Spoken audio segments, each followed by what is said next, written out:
नमस्कार प्यारे बच्चों, कैसे हैं आप लोग। आशा करता हूँ आप लोग बहुत अच्छे होंगे। तो मेरे प्यारे बच्चों, हम पुनः पहुँच चुके हैं केमिस्ट्री के एक बहुत ही ज़्यादा मोस्ट इंपॉर्टेंट टॉपिक के साथ। तो आज का हमारा टॉपिक है टिप्पणी। क्या है? निम्न पर टिप्पणी। अब टिप्पणियाँ हम किस पे कर रहे हैं? तो हमारे पास टिप्पणी के लिए 6 टॉपिक है। 6 टॉपिक में से मेरे प्यारे बच्चों 3 टॉपिक आप लोग को एग्जाम में प्रॉपर तरीके से मिलने वाला है। 3 टॉपिक आप लोग को प्रॉपर तरीके से मिलने वाला है, तो आप लोग बिल्कुल भी मिस ना करें, है ना। इन टॉपिक को बहुत ही बेहतर तरीके से हम समझने वाले हैं, जिसमें से हमारा पहला टॉपिक है विशिष्ट चालकता। दूसरा क्या है? आणविक चालकता। तीसरा क्या है? तुल्यांकी चालकता। चौथा है ओम का नियम। पांचवा है प्रतिरोध। छठवां है विशिष्ट प्रतिरोध। है ना। ये कुछ टॉपिक हैं जैसे ओम का नियम, प्रतिरोध, विशिष्ट प्रतिरोध, तुल्यांकी चालकता। ये कुछ ऐसे हैं जो फिजिक्स से मिलते जुलते हैं। किसी फिजिक्स से मिलते जुलते हैं। तो अगर आप लोगों ने फिजिक्स में पढ़ा हुआ है तो स्वाभाविक सी बात है आप लोग इसे बहुत ही बेहतर तरीके से समझ जाएंगे। क्लियर है? तो चलिए पहले देखते हैं विशिष्ट चालकता। क्या देखते हैं? विशिष्ट चालकता। फिर बच्चों विशिष्ट चालकता क्या होती है? तो विशिष्ट चालकता क्या होती है? एक निश्चित तनुता। क्या? एक निश्चित तनुता पर होती है। किसमें होती है? एक निश्चित तनुता। निश्चित तनुता से तात्पर्य होता है मेरे बच्चों उसकी एक निश्चित माप। क्या? एक निश्चित माप। तो पहला टॉपिक हमारा क्या है? विशिष्ट चालकता। क्या है फिर बच्चों? विशिष्ट चालकता। विशिष्ट चालकता। अरे सॉरी, विशिष्ट चालकता है ना। चलिए, तो विशिष्ट चालकता क्या है बच्चों? विशिष्ट चालकता एक निश्चित तन्यता पर होती है, मतलब कि एक निश्चित माप। तो किसी विद्युत अपघट्य की निश्चित माप पर विलयन की, क्या? विलयन की, क्या? एक घन सेंटीमीटर। विलयन की एक घन सेंटीमीटर। चलिए देख लेते हैं थोड़ा सा कैसे हम किसकी बात कर रहे हैं। तो मान लेते हैं बच्चों यहाँ पास क्या है, ये हमारा हो गया क्या, एक जार है। क्या है? ये एक हमारा एक जार है ना, जिसमें निश्चित मात्रा में हमने क्या भरा? विद्युत अपघट्य भरा। क्या भर दिया यहाँ पर? एक निश्चित मात्रा हमने विद्युत अपघट्यों को भर दिया है। इसमें क्या भरा हमने? विद्युत अपघट्य। क्या भर दिया? विद्युत अपघट्य को, है ना। क्या भर दिया हमने? विद्युत अपघट्य को भर दिया। अब इस निश्चित, क्या? निश्चित तन्यता पर, मतलब कि निश्चित मात्रा में विद्युत अपघट्य पर विलयन की, किसकी? विलयन की थोड़ा सा क्या मिला देते हैं? एक घन सेंटीमीटर। क्या? एक घन सेंटीमीटर में क्या मिला देते हैं? विलयन मिला देते हैं। घन सेंटीमीटर से तात्पर्य क्या होता है फिर बच्चों? कि जैसे कि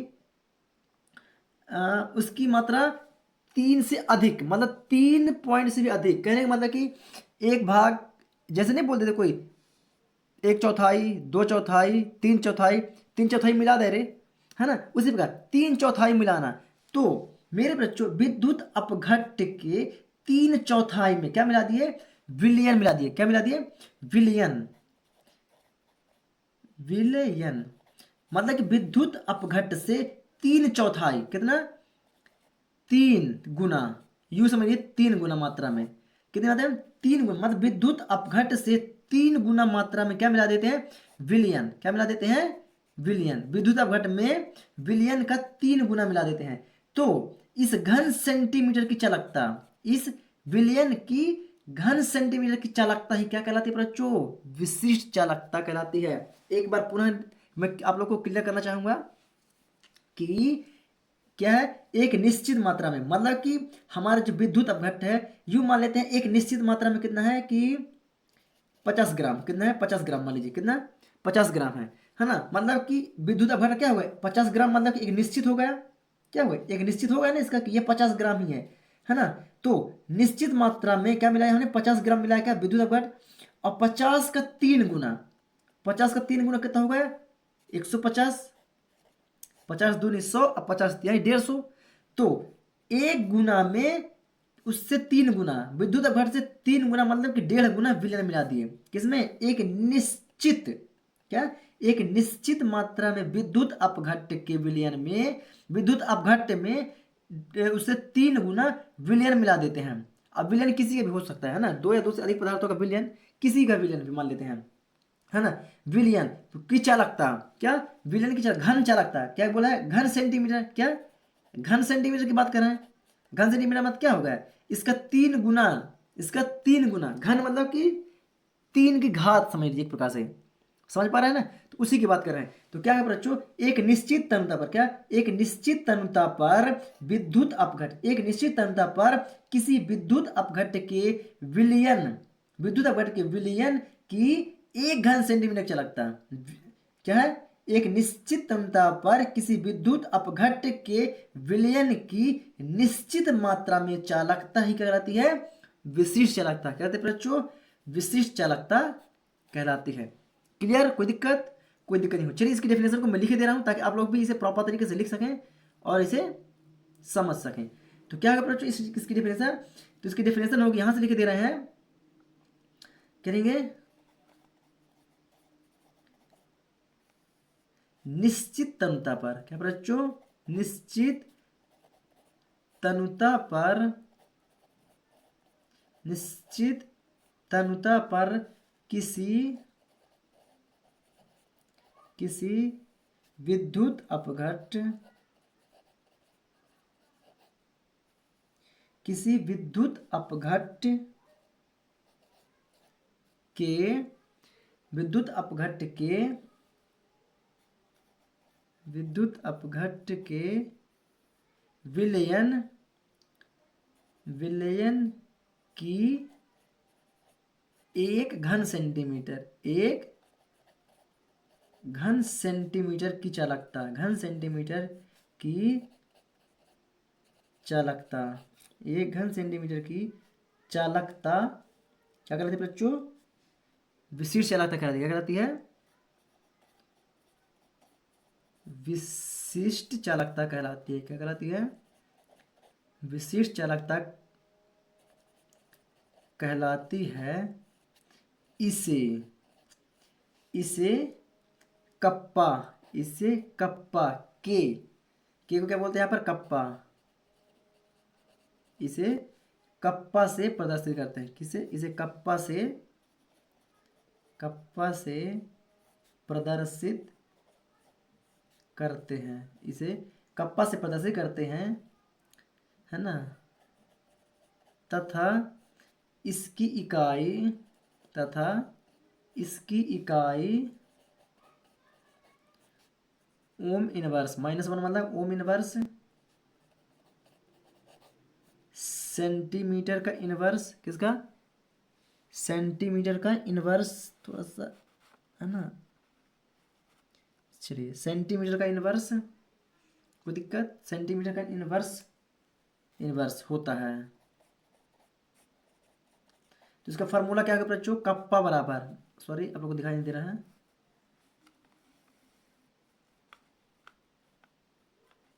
कप्पा के बराबर भी गुणा 1000 अपॉन एम। चलिए इसका फटाक से आप लोग स्क्रीनशॉट ले लीजिए। ये रहा हमारा पूरा विशिष्ट चालकता प्रॉपर तरीके से कंप्लीट हो गया।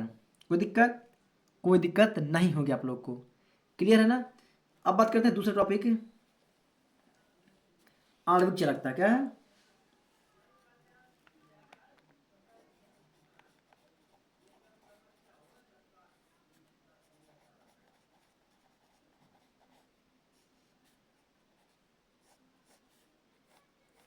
चलिए अब आणविक चालकता बस सेम प्रोसेस में उसी से चलता है ना। डेफिनेशन सभी से मिलती जुलती है, उसी से मिलती जुलती डेफिनेशन है, आप लोग बिल्कुल परेशान मत नहीं होइएगा, है ना। तो इसकी डेफिनेशन क्या है बच्चों, अभी वहां पर क्या लिए थे, एक निश्चित तन्यता पर लिए थे, एक निश्चित तन्यता के पर विद्युत अपघट लिए थे ना। अब यहाँ पर माप लेते हैं, क्या माप लेते हैं कि 1 ग्राम विद्युत अपघट को भी घन सेंटीमीटर, मतलब कि भी घन सेंटीमीटर मतलब भी एक इकाई मान लेते हैं, क्या भी एक इकाई मान लेते हैं, और उसकी घन सेंटीमीटर में घोलने पर उत्पन्न हुए समस्त आयनों की चालकता। चलिए थोड़ा सा मैं आप लोग को लिख देता हूं, है ना, तो आप लोग को प्रॉपर तरीके से समझ में आ जाएगा। तो आणविक चालकता, चलिए तो यहां पर क्या होगा बच्चों, इसमें एक माप ले लेते हैं। तो 1 ग्राम, 1 ग्राम विद्युत अपघट, 1 ग्राम विद्युत अपघट को भी घन सेंटीमीटर, भी घन सेंटीमीटर में घोलने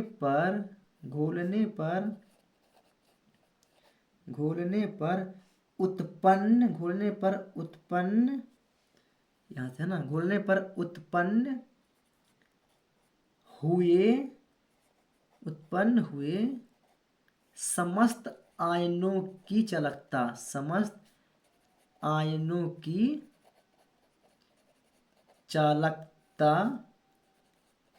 को आणविक चालकता बोलते, क्या बोलते हैं? चालकता को आणविक चालकता कहते हैं। आणविक चालकता कहते हैं। इसे कैबेनियम या म्यू से कहते हैं, म्यू से प्रदर्शित करते हैं। इसे कैबेनियम या म्यू से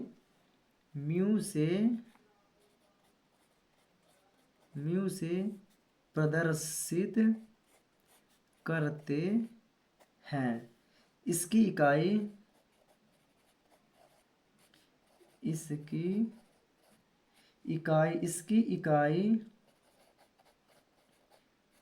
ओम इनवर्स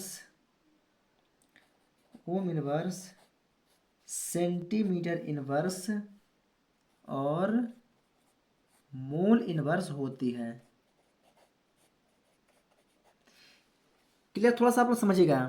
आणविक चालकता क्या होती है मेरे प्यारे बच्चों, कि 1 ग्राम, इसमें एक निश्चित मात्रा में हम क्या कर दें, विद्युत अपघट्ट को माप लिए, है ना। तो 1 ग्राम विद्युत अपघट्ट को, क्या 1 ग्राम विद्युत अपघट्ट को भी घन सेंटीमीटर में, क्या भी घन सेंटीमीटर में घोलने पर, है ना।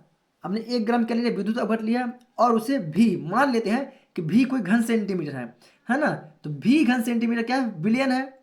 विद्युत अपघट्ट में भी घन सेंटीमीटर क्या विलियन है। तो 1 ग्राम विद्युत अपघट्ट को भी घन सेंटीमीटर विलियन में घोलने पर उत्पन्न हुए समस्त आयनों की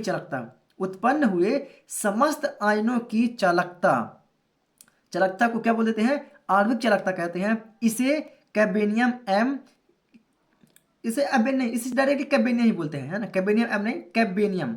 इसे कैबेनियम या म्यू से प्रदर्शित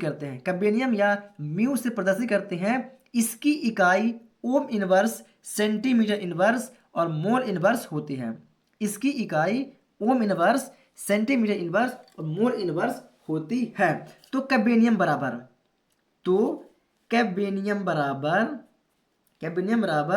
भी घन सेंटीमीटर इंटू 1000/c चालकता।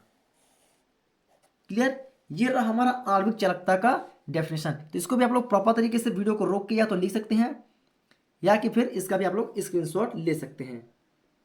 चलिए, कोई दिक्कत आप लोग को, किसी प्रकार की कोई दिक्कत नहीं होगी।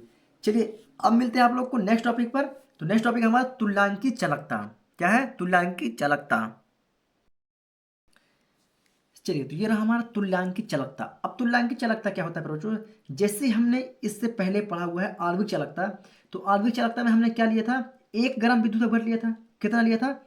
1 ग्राम विद्युत अपघट्ट को लिया होता ना, किसके, भी घन सेंटीमीटर में विद्युत अपघट्ट को लिया था।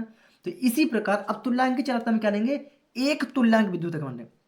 आणविक चालकता में हमने 1 ग्राम विद्युत अपघट्ट को लिया था। अब तुल्यांकी चालकता में 1 तुल्यांक लेंगे। 1 तुल्यांक विद्युत अपघट्ट को भी घन सेंटीमीटर में घोलने पर, क्या 1 तुल्यांक को विद्युत अपघट्ट के भी घन सेंटीमीटर में घोलने पर उत्पन्न हुए समस्त आयनों की चालकता को ही तुल्यांकी चालकता कहते हैं, है ना। सभी डेफिनेशन एक दूसरे से मिलती जुलती है। क्या है बच्चों, सभी डेफिनेशन, जितने भी डेफिनेशन है, सब एक दूसरे से मिलते जुलती हैं हुई है ना। तो हमको क्या होता है, किसी भी प्रकार की याद करने में समस्या उत्पन्न नहीं होती, ना ही समस्या जाती है। चलिए, तो अब हम बात कर रहे हैं किसकी, तुल्यांकी चालकता। तो क्या बोले बच्चों, 1 तुल्यांक में, किसमें, 1 तुल्यांक विद्युत अपघट्ट क्या लेंगे, एक तुल्यांक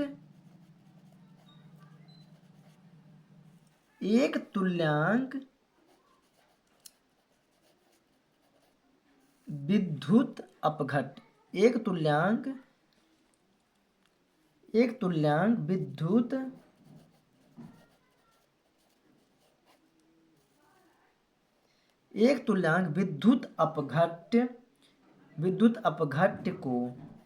विद्युत अपघट को भी घन सेंटीमीटर में घोलने पर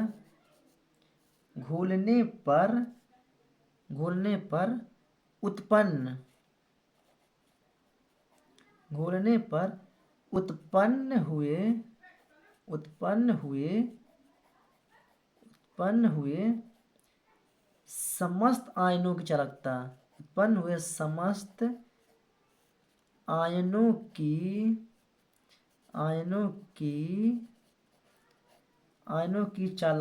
आयनों की चालकता क्या कहलाती है? तुल्यांकी चालकता कहलाती है। क्या कहते हैं बच्चों? तुल्यांकी चालकता कहलाती है।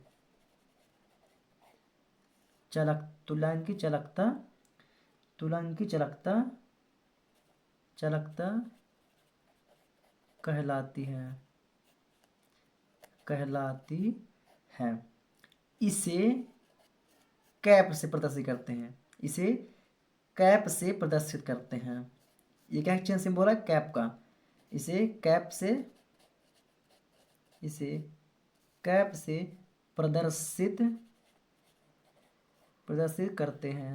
प्रदर्शित करते हैं। इसकी इकाई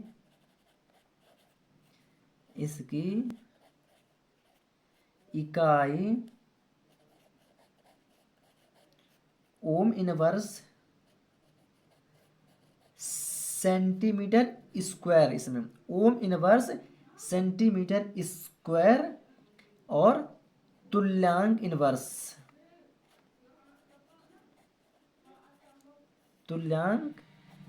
होती है। क्लियर है यहाँ तक आप लोग को? थोड़ा सा चलिए, ये रहा। तो तुल्यांक चालकता क्या कहला गई, है ना? जिस प्रकार हमने आणविक चालकता में 1 ग्राम विद्युत अपघट्ट लिया था, इसी प्रकार तुल्यांक चालकता में 1 तुल्यांक विद्युत अपघट्ट, है ना? अब 1 तुल्यांक विद्युत अपघट्ट को भी घन सेंटीमीटर में घोलने पर उत्पन्न हुए समस्त आयनों की चालकता को ही क्या बोल देते हैं? तुल्यांक चालकता बोलते हैं। इसे कैप से प्रदर्शित करते हैं। इसकी इकाई ओम इनवर्स सेंटीमीटर स्क्वायर और तुल्यांक इनवर्स होती है। कोई दिक्कत बच्चों? चलिए, तो आप लोग इसका भी बहुत ही प्रॉपर तरीके से स्क्रीनशॉट ले लीजिए, है ना? अब बात करते हैं ओम का नियम। हमने इससे पहले फिजिक्स में भी ओम का नियम पढ़ा हुआ है ना? तो फिजिक्स का नियम हमने क्या पढ़ा है, अगर आप लोग को पता है तो तुरंत आप लोग हमें कमेंट सेक्शन में बताइए, है ना? और नहीं पता है तो कोई दिक्कत नहीं, बाकी मैं तो बैठा हूँ आप लोग को बताने के लिए। तो यहाँ तक आप लोगों ने लिख लिया। चलिए, लिख लिया तो वीडियो को फटाफट स्क्रीनशॉट कर लें। अब बात करते हैं ओम का नियम। चलिए, तो हमने ओम का नियम फिजिक्स में क्या पढ़ा हुआ था प्यारे बच्चों? क्या पढ़ा था कि किसी चालक में या किसी चालक के दोनों सिरों पर उत्पन्न हुआ विभवांतर, क्या पढ़ा था? किसी चालक के सिरों पर उत्पन्न हुआ विभवांतर उसमें बहने वाली धारा के समानुपाती होता है। ये हमने किसे पढ़ा था? ये हमने फिजिक्स में पढ़ा था कि किसी चालक के सिरों पर, भाई चालक के 2 सिरे होते हैं और 2 चालक के सिरों का विभवांतर, है ना? मतलब 2 चालक है, दोनों चालकों का अलग अलग विभवांतर और उस चालक के बीच में बहने वाली धारा क्या होता है? समानुपाती होता है। ये समानुपात में होता है, कहलाता है ओम का नियम कहलाता है। तो इसी प्रकार हम इसमें पढ़ेंगे कि किसी विद्युत अपघट्ट के विलयन में डूबे हुए इलेक्ट्रोड, थोड़ा सा हेडिंग डाल लेते हैं, ओम का नियम, है ना? यहाँ पर क्या डालते हैं? ओम का नियम, ओम का नियम। चलिए, थोड़ा सा यहाँ पर देख लीजिए, ये क्या है हमारा? ये हमारे 2 पात्र हैं। क्या है? ये हमारे 2 पात्र हैं, जिसमें क्या पढ़ा? विद्युत अपघट्ट। क्या पढ़ा? विद्युत अपघट्ट। समझिए थोड़ा सा ना, ये क्या है हमारा विद्युत अपघट्ट है, ये क्या है हमारा विद्युत अपघट्ट है। अब क्या कहता है कि किसी विद्युत अपघट्ट के विलयन में, मतलब कि किसी विद्युत अपघट्ट हो सकता है ना। ये किसका हो सकता है, मान लीजिए सोडियम क्लोराइड का विद्युत अपघट्ट है, और ये कॉपर पोटेशियम क्लोराइड में लीजिए, है ना, KCl का विलयन है, ये सब का अलग विलयन है। अब किसी विद्युत अपघट्ट मतलब कि सोडियम क्लोराइड और पोटेशियम क्लोराइड के विद्युत अपघट्ट के विलयन में डूबे हुए इलेक्ट्रोड, ये दो इलेक्ट्रोड हो गए, क्या हो गए, इलेक्ट्रोड, जहां से एक न्यूट्रन मिलता है और एक फेस मिलता है। क्लियर है ना, यू मान लेते हैं। तो एक यहाँ से निकलेगा न्यूट्रन का निकलेगा, यहाँ से न्यूट्रन निकलेगा, और यहाँ से क्या निकलेगा, फेस निकलेगा। क्या निकलेगा, यहाँ से फेस निकलेगा, यहाँ से न्यूट्रन निकलेगा। और दोनों का क्या होता है, एक ठो ज्वाइन एक ठो कंबाइन होता है, क्या होता है, एक ठो कंबाइन होता है। चलिए, तो क्या कहता है बच्चों, इसमें बहने वाली धारा किसी विद्युत अपघट्ट के विलयन में डूबे हुए इलेक्ट्रोड पर बहने वाली धारा आई। भाई यही तो है ना, किसी विद्युत अपघट्ट के विलयन में, किसी विद्युत अपघट्ट के विलयन में डूबे हुए इलेक्ट्रोड पर बहने वाली धारा, क्या, बहने वाली धारा इनके सिरों के, इसके सिरों के विभवांतर के समानुपात में होता है, इनके सिरों के विभवांतर के समानुपात में होता है, ओम का नियम कहलाता है। क्लियर। या इसे थोड़ा सा बदल के अगर लिखें तो कुछ इस प्रकार से भी लिख सकते हैं कि किसी विद्युत अपघट्ट के विलयन में, क्या, किसी विद्युत अपघट्ट के विलयन में डूबे हुए इलेक्ट्रोड के सिरों का विभवांतर, डूबे हुए इलेक्ट्रोड के सिरों का विभवांतर उसमें बहने वाली धारा के क्या होता है, समानुपात में होता है। क्लियर है। हमको इतना ज्ञात होना चाहिए कि उनके दोनों का सिरों का विभवांतर और उसके बीच में बहने वाली धारा आपस में समानुपात में होना चाहिए। किसमें, आपस में समानुपात में होना चाहिए, तभी हमारा प्यारा बच्चों क्या होगा, V बराबर I × R हमें प्राप्त होगा। क्लियर है। चलिए, तो आशा करता हूँ आप लोग बहुत ही बेहतर तरीके से ओम के नियम को भी आप लोग समझ पाए हैं। चलिए, तो अगर आप लोग को ओम का नियम समझ में आए तो वीडियो को लाइक कर दे फटाफट। चलिए, तो मैं आप लोग को प्रॉपर तरीके से लिख के दे रहा हूँ ओम के नियम का डेफिनेशन।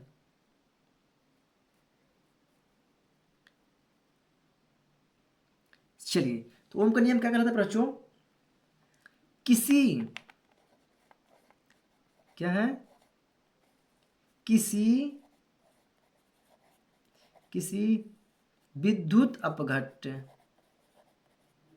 किसी विद्युत अपघट्ट, ये दो विद्युत अपघट्ट है, सोडियम क्लोराइड का, पोटेशियम क्लोराइड का। तो क्या बोलेंगे, किसी विद्युत अपघट्ट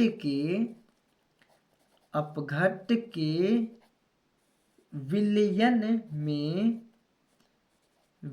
में डूबे हुए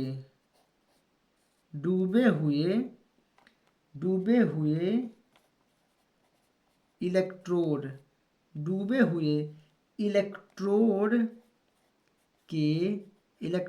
के सिरे का विभवांतर, सिरे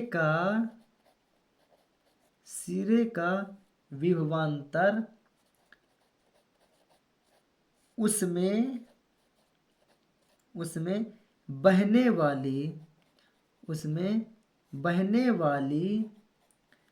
धारा के समानुपाती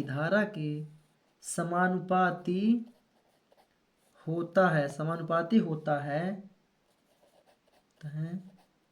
ओम का नियम कहलाता है, ओम का नियम कहलाता है।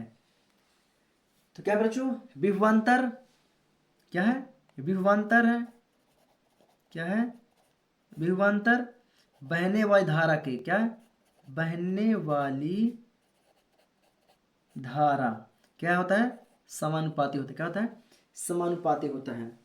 कोई दिक्कत नहीं। अब मान लेते हैं क्या मान लेते हैं कि विद्युत अपघट्ट में बहने वाली धारा क्या है, I है।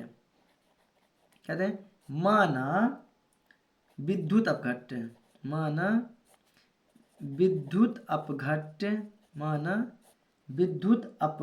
में विद्युत अपघट में बहने वाली धारा आई है। क्या है? बहने वाली धारा क्या है? आई है। तथा आप लोग प्रॉपर तरीके से लिख लीजिए, है ना। यहाँ तक वीडियो को रोक के आप लोग यहाँ तक इसका लिख लीजिए, है ना। चलिए,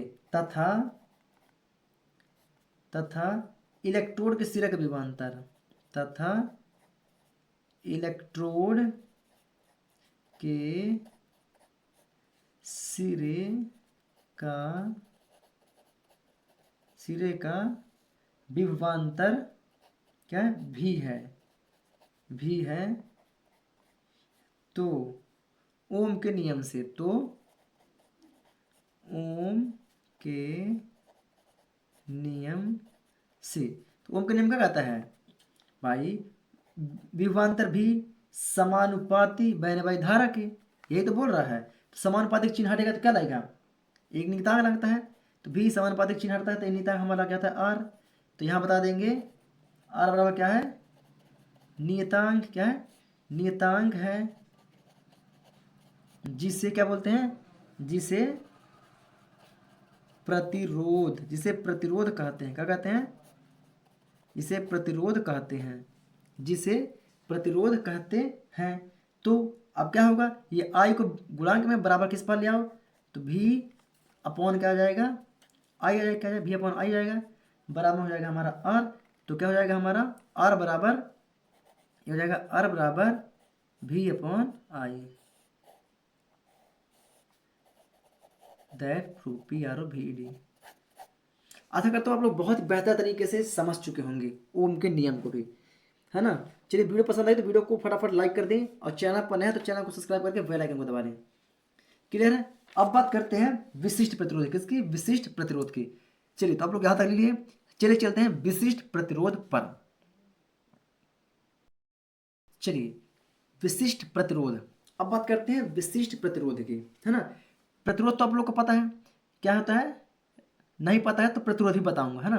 प्रतिरोध का मतलब होता है धारा प्रवाह के मार्ग में उत्पन्न करने वाला रुकावट, उसी को बोलते हैं प्रतिरोध। चलिए, इससे पहले हम प्रतिरोध पढ़ लेते हैं। क्या पढ़ते हैं? प्रतिरोध किसे कहते हैं, है ना। फिर उसके बाद पढ़ेंगे विशिष्ट प्रतिरोध को। चलिए, सबसे पहले पढ़ेंगे भाई विशिष्ट प्रतिरोध। प्रतिरोध भी तो है, तो पहले प्रतिरोध पढ़ लेते हैं, उसके बाद पढ़ते हैं विशिष्ट प्रतिरोध। तो प्रतिरोध क्या होता है फिर बच्चों? धारा प्रवाह के मार्ग में रुकावट उत्पन्न करने वाला। मान लेते हैं ये क्या है हमारा? धारा प्रवाहित करने वाला ये क्या है? एक चालक तार। क्या है? ये हमारा एक चालक तार है, और इसके बीच में हमने क्या लगा दिया? रजिस्टेंस। क्या लगा दिया? रजिस्टेंस। क्या लगा दिया? रजिस्टेंस। चलिए, तो ये क्या है? धारा यहां से बह रही है, ये बीच में ये लग गया है। क्या? प्रतिरोध, इसी को तो बोलते हैं। ये प्रतिरोध, रजिस्टेंस, इसको क्या बोलते हैं? रजिस्टेंस। आर मतलब रजिस्टेंस। तो चालक तार के बीच में हमने क्या लगा दिया? प्रतिरोध लगा दिया। तो क्या कर दिया? धारा प्रवाह के मार्ग में रुकावट उत्पन्न कर दिया। क्या कर दिया? रुकावट उत्पन्न कहता है, रुकावट को उत्पन्न करता है। तो प्रतिरोध क्या होता है? किसी धारा प्रवाह के मार्ग में उत्पन्न रुकावट को क्या बोलते हैं? प्रतिरोध बोलते हैं। क्या बोलते हैं? प्रतिरोध बोलते हैं। या इसको इस प्रकार से भी लिख सकते हैं कि किसी चालक तार के बीच में उत्पन्न रुकावट, क्या? किसी चालक तार के बीच में उत्पन्न रुकावट को प्रतिरोध बोलते हैं। या एक और तरीका है इसका कि किसी चालक तार में बहने वाली धारा के बीच में उत्पन्न रुकावट को प्रतिरोध बोलते हैं। क्लियर है? मैंने 3 टाइप से बताया, आप लोग को जो टाइप पसंद आए उस टाइप को आप लोग लिख सकते हैं, है ना। प्रतिरोध से तात्पर्य होता है कि चालक के बीच में, है ना, चालक के बीच में धारा प्रवाह के मार्ग में रुकावट उत्पन्न कर दे, उसी को बोलते हैं प्रतिरोध। क्या बोलते हैं? उसी को बोलते हैं प्रतिरोध। तो आशा करता हूं आप लोग बहुत बेहतर तरीके से प्रतिरोध को समझ चुके होंगे। चलिए, अब बात करते हैं मेरे बच्चों, क्या इसकी नहीं, पहले भी डेफिनेशन अभी लिखना बाकी है ना, इसका भी डेफिनेशन लिखना बाकी है। सबसे पहले इसकी डेफिनेशन को लिख लेते हैं, उसके बाद हम बात करेंगे विशिष्ट प्रतिरोध की। तो प्रतिरोध क्या होता है फिर बच्चों? धारा प्रवाह के मार्ग में, है ना, क्या बोलेंगे? धारा प्रवाह के मार्ग में मार्ग में उत्पन्न हुई रुकावट, उत्पन्न हुई रुकावट, रुकावट को रुकावट को रुकावट को प्रतिरोध कहते हैं, कहते हैं प्रतिरोध कहते हैं। इसका ऐसा ही मात्रा क्या होता है? ओम। अभी इससे पहले हमने ओम का नियम पढ़ा हुआ है ना? उसमें हमारा ओम क्या निकला था? आर क्या निकला था हमारा? रेजिस्टेंस। क्या निकला? रेजिस्टेंस नियतांक निकला हुआ था, है ना? तो इसलिए इसका क्या होता है? इसका ऐसा ही मात्रा क्या होता है? ओम। ऐसा ही मात्रा क्या होता है? ओम। ओम होता है। क्या होता है? ओम होता है। क्लियर? आशा करता हूं आप लोग प्रतिरोध को भी बहुत बेहतर तरीके से समझ गए होंगे। अब बात करते हैं फिर बच्चों विशिष्ट प्रतिरोध किसकी? विशिष्ट प्रतिरोध की, है ना? अब हमने प्रतिरोध को समझ लिया है ना? तो विशिष्ट प्रतिरोध बहुत ही बेहतर तरीके से हम समझ पाएंगे, है ना? विशिष्ट प्रतिरोध, तो विशिष्ट प्रतिरोध क्या होता है बच्चों? प्रतिरोध लगा हुआ है ना? तो प्रतिरोध से मतलब क्या होता है? क्या होता है? रुकावट उत्पन्न करना ही होता है ना? है ना? प्रतिरोध का मतलब ही होता है कि रुकावट को उत्पन्न करना, लेकिन किस में उत्पन्न करना है, अब ये मैटर करता है ना? तो विशिष्ट प्रतिरोध क्या होता है मेरे प्यारे बच्चों? कि एकांक लंबाई का, मान लेते हैं ये चालक तार क्या है? ये हमारा चालक तार है, ये चालक तार हो गया, है ना? अब ये चालक तार का ये जो बीच का कटिंग वाला भाग क्षेत्रफल होता है, ये दिखा ना जो मैंने बनाया, ये क्षेत्रफल, इस क्षेत्रफल के बीच में उत्पन्न प्रतिरोध, है ना? उत्पन्न प्रतिरोध, प्रतिरोध मतलब रुकावट, है ना? तो क्या बोलेंगे? क्या बोलेंगे? एकांक लंबाई के, मतलब एकांक लंबाई के एकांक क्षेत्रफल, एकांक लंबाई के एकांक क्षेत्रफल में, एकांक क्षेत्रफल में उत्पन्न प्रतिरोध, क्या? उत्पन्न प्रतिरोध को ही क्या बोलते थे पर बच्चों? विशिष्ट प्रतिरोध बोलते हैं। मतलब इनके बीच में ये जो गोलाकार दिख रहा है, इनके बीच में उत्पन्न रुकावट, क्या? इनके बीच में उत्पन्न रुकावट, इनके बीच में उत्पन्न रुकावट को क्या बोल देते हैं? विशिष्ट प्रतिरोध, है ना? आशा करता हूँ आप लोग बहुत बेहतर तरीके से समझ गए होंगे। चलिए और इसका ऐसा ही मात्रक होता है ओम इंटू मीटर स्क्वायर। क्या होता है? ओम इंटू मीटर का स्क्वायर। चलिए तो अब विशिष्ट प्रतिरोध के आप लोग डेफिनेशन को लिख लीजिए। विशिष्ट प्रतिरोध, तो विशिष्ट प्रतिरोध क्या होता है बच्चों? एकांक लंबाई के, किसमें? एकांक लंबाई के एकांक क्षेत्रफल, एकांक लंबाई के एकांक क्षेत्रफल, सॉरी, एकांक लंबाई के एकांक लंबाई के एकांक अनुप्रस्थ काट का क्षेत्रफल, क्या? अनुप्रस्थ काट का क्षेत्रफल, अनुप्रस्थ काट से तात्पर्य क्या होता है? कि कटिंग हुआ भाग, है ना? कटिंग हुआ भाग। तो क्या बोलेंगे? एकांक लंबाई के एकांक अनुप्रस्थ, एकांक अनुप्रस्थ काट के क्षेत्रफल, अनुप्रस्थ काट के, अनुप्रस्थ काट के क्षेत्रफल, क्षेत्रफल में, क्षेत्रफल में उत्पन्न, क्षेत्रफल में उत्पन्न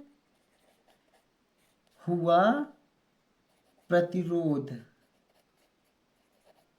प्रतिरोध का मतलब क्या हो गया? रुकावट, क्या? रुकावट, उत्पन्न प्रतिरोध या उत्पन्न रुकावट को, रुकावट को विशिष्ट प्रतिरोध बोलते हैं। क्या बोलते हैं? विशिष्ट प्रतिरोध, विशिष्ट प्रतिरोध कहते हैं, या विशिष्ट प्रतिरोध कहलाता है ना? उत्पन्न प्रतिरोध विशिष्ट प्रतिरोध कहलाता है ना? तो विशिष्ट प्रतिरोध, विशिष्ट प्रतिरोध R बराबर रो, ये क्या है? रो, पी नहीं है, क्या है? रो, इसी को बोलते हैं विशिष्ट प्रतिरोध, लंबाई बटे क्षेत्रफल। प्रतिरोध, विशिष्ट प्रतिरोध बराबर रो लंबाई बटे क्षेत्रफल। ये हो गया हमारा विशिष्ट प्रतिरोध का डेफिनेशन। आशा करता हूँ आप लोग को बहुत ही बेहतर तरीके से विशिष्ट प्रतिरोध का डेफिनेशन समझ में आ गया होगा। समझ में आए तो वीडियो को लाइक करें, चैनल पर है तो चैनल को सब्सक्राइब करके बेल आइकन दबा लें। ऐसे ही हम मोस्ट इंपॉर्टेंट वीडियोस को लाते रहेंगे ताकि आप लोग एग्जाम में बहुत ही बेहतर तरीके से सफलता प्राप्त करें और उच्च अंक प्राप्त करें। तो चलिए बच्चों, इसी प्रकार मैं लाता रहूंगा, है ना। तो मिलूंगा आप लोग को एक नेक्स्ट वीडियो के साथ, तब तक के लिए जय हिंद, है ना।